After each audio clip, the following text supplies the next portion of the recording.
If you are a working professional, especially working in a corporate or a multinational company, I am sure that you have attended the training workshops or awareness workshops related to diversity and inclusivity, right?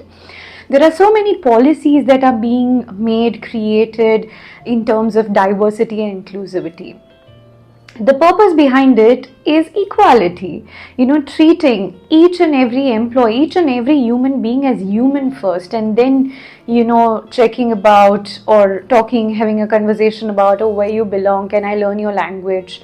But oftentimes those things are perceived and taken in a very contradictory way. There have been instances where the world has faced a lot of discrimination, and that is why diversity and inclusivity today plays a very, very important role, not just in everyone's personal life but professional life as well, because profession is one of the place, the platform, the workplace where we work, that we come across acquaintances and meet and greet lots of people, our colleagues, that comes from a lot of different sorts of backgrounds, not in terms of ethnicities and languages and religion, caste, etc., but also in terms of different value system as well. And that is why diversity and inclusivity is very, very important, because it teaches us equality, to treat everyone as one common species called human beings, just as I am and you are.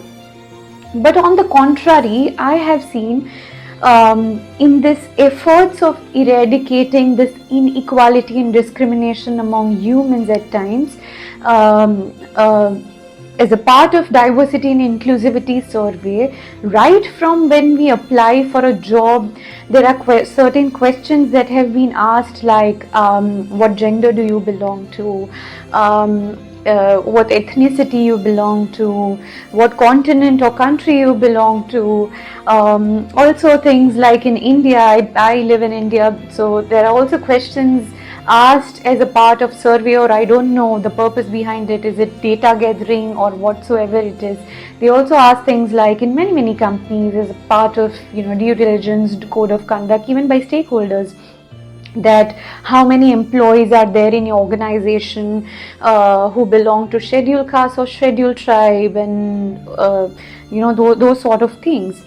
So my question is, maybe the intention behind gathering this data the intention will be really good. Maybe the intention behind doing these kind of surveys or gathering data will be, seeing that what your supplier or vendor or stakeholders, what kind of, work culture they have in terms of, the employees they have recruited.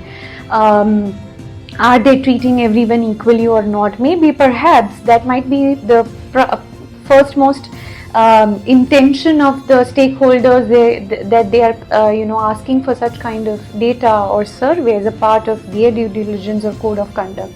But on the contrary, I personally believe and I feel that why do we need such kind of survey or data? By asking such kind of questions, we are actually trying to bring certain thoughts in certain people's mind.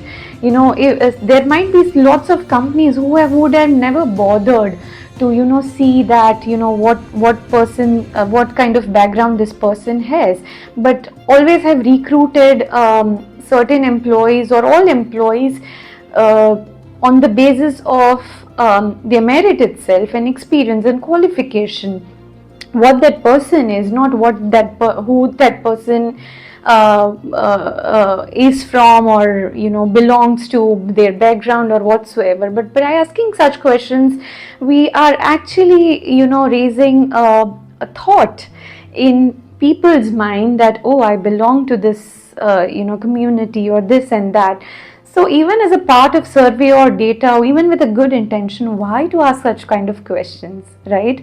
Also, second thing, In my next video, I'm going to discuss a very interesting case study which is published by an international university on diversity and inclusivity, that involves a case study around a manufacturing company where, the workers were treated a little differently and the management staff was, perceived differently, and there were terms used like us and them. And I'm sure it prevails even today in lots of companies as well.